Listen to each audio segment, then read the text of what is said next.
jazz and my diamond be dancing. Ain't with the little boy, should go out like a savage. They say it's my year at the top of the tier. I ain't drop shit yet, but I'm dropping this year. I came with my brothers, ain't calling no newbies, ain't calling no groupies, my dogs.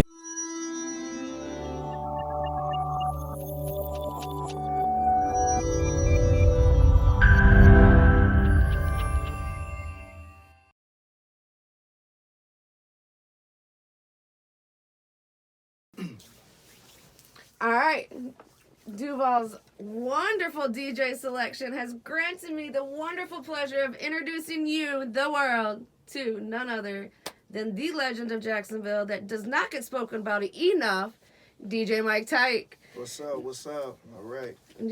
Thank you very much for coming to B&B Studios in Jacksonville and sitting down with me while I'm in the city. So I know a little bit why you're a legend because we just chopped it up so that I could give you a much better interview than just a basic interview. But introduce yourself to the world and let them know why the fuck they've been sleeping on you for so long. That's what's up. What's up, world, first of all. And MzOnPoint, I want to thank you for having me. MPE, I want to thank them for having me here. And but I go by the name DJ Mike Tyke. If you didn't know, now you know. But I used to DJ for 69 Boys, 95 South. And those are my boys, that's my crew. And we've been rocking for over 25 years. And I always was in the background, but now I'm about to be in the front ground. And I'm here to just let you all know a little bit about me. So here we go. All right.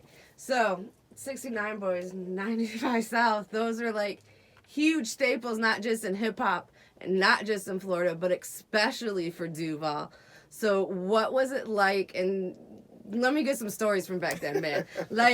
It's not very often you get to sit down with actual people that were involved behind the scenes of iconic, legendary moments like the 69 Boys and 95 South. Most definitely, most definitely. I mean, we grew up together. We actually, grew up in church together. And we used to sing in the church choir together. Things like that. But as my brothers progressed, they went ahead and became multi-platinum artists. And they just kind of paved the way for me and just gave me a little, a helping hand. And when they didn't have a DJ, I would come in and do different shows, go out on the road. We traveled the country. So I just started out from being a security guy to carrying the bags, carrying the speakers, making sure they got in their hotel rooms straight. Whatever hat needed to be filled, you made sure that you filled that hat so that you could be instrumental in whatever the fuck was going on. Yeah. I know that's right, because I started doing the same shit, and that's why I'm sitting here right now. So, and I just, once those guys, of course they got their own DJs, and started out on the road.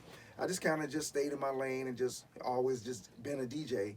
So now, I'm ready to take it to that next level. And that's why I'm here with MPE right now. And what is that next level for you? The next level for me is to become an instrumental DJ, not only for Duval County, but just for Florida, period. And I know we have some awesome DJs that's in the city, but I just have a different vibe that I want to introduce to the city. And you have a different approach to how you want to take that compared to most also. Yeah. Well, I just don't, I'm just not a hip-hop DJ. I'm into reggae, I'm into R&B, a lot of different genres of music. So I think that's what kind of sets me aside from DJs, period, is the selection. Because you didn't box yourself in. Yeah. And you allowed yourself to get booked literally all over the city.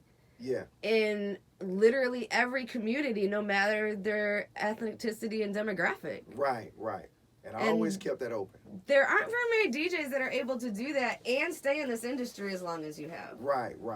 And I always kept that open from back in the days. So I just always kept that avenue open. And now we're seeing all the DJs and all the different artists that are coming out, with their new music and a different approach. I just, kind of kept my same approach to what I've been known to and what I've grew up on. So now I'm just ready to, just still at the same time help out other artists to come out that haven't been able to get out in the mainstream or in the commercial industry of the music part. Mm-hmm. And that's where I'm at right now. So you're still one of those few DJs that are willing to break an indie artist when they have what it takes. Most definitely. Not just because they paid you that bank or came and showed you some love, because they actually have what it takes.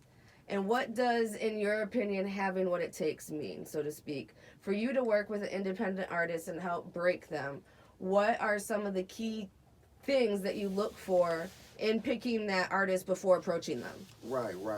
Well, the cool thing is that I'm a listener, and as a DJ, you have to listen. I have to listen. I have to listen to what the artists, listen to what the people want first. And so when I see a new artist, when I hear a new artist getting ready to come out, and I hear their music, I ask them, the first thing I ask an artist, and I've been doing this for years, and it's just something I thought I was just conversating, but it actually makes sense. I ask an artist, I say, hey, you want to be on the radio or you want to stay in the neighborhood? That's my first thing. Where do you want your music to go at? And I let them, they tell me. I'm like, hey, do you want to hear your music on the radio? Do you want to hear your music in the club? Or do you just want to hear your music in the hood, in the neighborhood? So I let them know how your music needs to be presented, how you need to record your music, and so we'll know where to go at. Because I'm a platinum artist, I've been a platinum DJ, so I'm going to let that artist know, you want to be platinum, let's take it there. Yeah, because there's different levels and there's different avenues to this industry, and a lot of artists forget that. And then each avenue and direction, like each of those categories that you labeled, has a different approach that's needed for that artist to get to those levels. Most definitely. Like if you in the neighborhood, you just need to pass out a shitload of CDs and invest $1,000 and have some decent fucking music. Most definitely. If you trying to be multi-platinum, bitch, you better have some fucking budget Most and definitely. a whole fucking team behind you and a whole slew of shit that I'm still learning about. Most definitely. And changes every freaking 2 or 3 years. Most definitely. Most definitely. So that's fantastic that you're still wanting to work with indie artists and that you're still willing to. So we know that you've worked with Jacksonville staples and hip-hop icons like 69 Boys and 95 South, and that you've been traveling, but who are some of the other people that maybe that you've either worked with or that have influenced you to continue curating your craft? Okay. Because it sounds like you have drawn more inspiration and motivation from the people around you and that you've been working with side by side versus the people that you listen to on a regular basis. Because I have a feeling you listen to the people you hang out with. Yeah. That's true. So who are some of those other people besides 69 and 95? Well, I got love for the whole city, first of all. Every local artist that has came out of the city, from 95 South, 69 Boys to Young Cash to all the way up to the females, Tokyo Jet to it's Chameleon, all the way up to my boy Lil Duval, So I first, try to get on all the local artists, Lil Papa, Nardo Wick, all the new artists that's out now. I definitely bang them and I put them in my DJ set, and I just always just try to go as underground as possible, because I just realized that those are the ones that need help. They need me. Yeah. So and nobody loves some underground Duval more than Duval, honestly. Right. So, then once if Duval I've noticed, and from my experience, it seems like once Duval falls in love with your underground, it's gonna go. Period. Yeah. If you got the right team behind you, it's gonna blow. Right. So and my thing is, a lot of the DJs from Gene.com to Dr. Doom to King Ron, all the DJ crews, in the surrounding area, I like to work with those guys. I listen to their mix CDs, and it just makes me better. So that's what I kind of do. I don't want to say I piggyback, but I just listen to what they have going on. You just pull from your environment. Yeah, and I pull from it and just try to make it better. So that's why I'm here right now, to make our city better. That's fantastic. And DJing over 25 years, how has that, where I know it's changed so much, but what are some of the key changes that you noticed as a DJ just from the DJ aspect for a DJ in the past 25 years, how much it's changed? Because a lot of artists don't realize how much this industry and this game has changed since their icons, then their childhood heroes were number one and are now that they're trying to be number one, they can't do the same thing that they did. So what are from you know what I mean? What are some of those key things that have changed over the past 25 years as a DJ? Wow. That is amazing. For you, because I know there's a lot of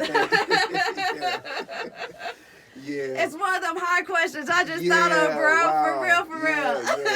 Yeah. Well, hey, this interview, you put me on the spot, but that's cool though, because actually and honestly, it's always just kind of knowing where you came from, you know. And I don't try to go to other spots or other places to try to get new vibes or anything like that. I do, but at the same time, I just kind of always It's think how about can you transition it back home? Yeah. So, that's wild, you know, and that's something I'm still going through right now, because it's just always so much new coming out, from the technology to the programs, the DJ programs. So I think once I've, you know, gotten to one little program right now, I'm taking that on to the next, you know, I say another 25 years. Because, you know, of course, we went from playing records to playing tapes to playing CDs. Now we just got one little USB. And you like literally saw all these 40,000. transitions as a DJ. Yeah. So, like that's what made me think about it, was the fact that, fuck, you've been doing this for 25 years. You've seen all these literal media format transitions over the years, and it's only been 25. Yeah, because, I mean, back in the days when I was on the road with 95 South and 69 Boys, I mean, we had a DAT. So all we had to do was give the DJ the DAT and like, yo, run that. That's our show right there. So we didn't really have to do a whole lot. We would let the DJs from the clubs, you know, actually play the music. Yeah, just and run a DJ, show mix. You know, run the show mix on a small DAT. So now, I mean, you of course, we went from CDs to things like that. Now we're on the USB. So, I mean, email and Bluetooth. Right. So the world and technology is steady evolving.